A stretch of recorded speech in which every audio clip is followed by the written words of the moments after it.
Former Bolton aide, Mark Groombridge echoed the sentiment. Democrats are naive to think that Ambassador Bolton's testimony would do much to sway Republican votes in the Senate, he told me.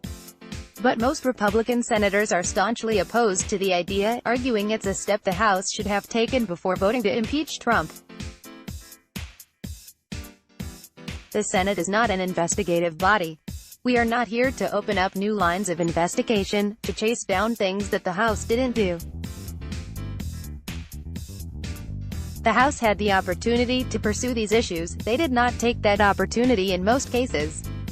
Now they want the Senate effectively to do their work, Hawley told reporters earlier this week. It was increasingly clear to me that they just really don't want to try the case that they have.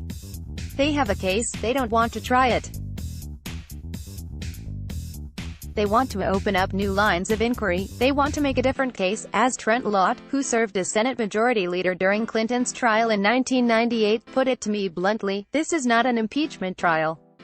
This is a trial based on the impeachment. Lott says Schumer has been too partisan given the likely outcome, and that democracy required a different kind of theater. I knew what the outcome was going to be. So what I tried to do along the way is set it up where it would be as appropriate and proper and with the right attitude and decorum, as I mentioned earlier, and then get to a conclusion for a vote, he told me, reflecting on the similar circumstances he faced in the trial of the 42nd president. Schumer has counted the votes. He might think that he can get some Republican votes on some process questions. In the end, he surely knows, barring some bombshell, that they are not going to get 67 votes.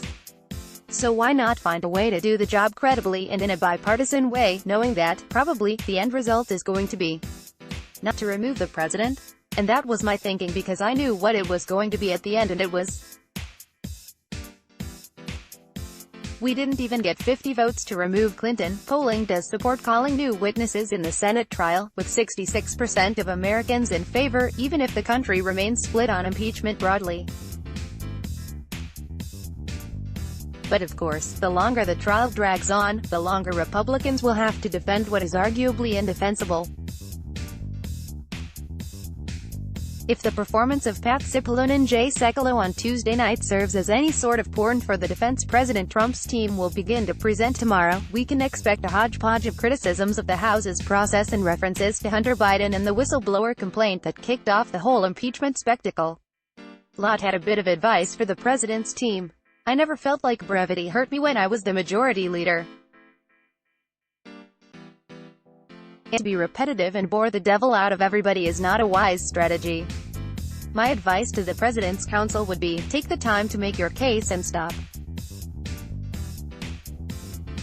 You don't have to take 24 hours, the Trumpian perfect call, nothing to see here defense does not seem to have many adherents in the Senate. Over the last few days, Republicans have tended to squirm when asked about Trump's behavior. Take Senator John Cornyn's response when a reporter asked whether the president's behavior bothered him. The question is whether this is treason, bribery, or high crime, or other high crime and misdemeanor. This is the nuclear option under our Constitution to remove a duly elected president by the vote of the House and the Senate, the Texas lawmaker said. This is something we should not do unless that constitutional standard is met, is an outcome that, in private, not every Republican is happy about. We are just getting the same old story that we have gotten from the Republican Party since Trump took office, except now it is kind of even more glaring what is going on, and that is complete capitulation to Trumpism in the party.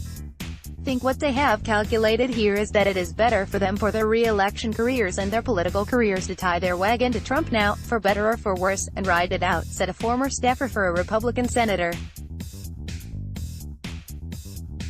But I get it. I guess if getting re-elected is more important than the health of your democracy and country, then sure. Everybody has priorities. Let's block ads.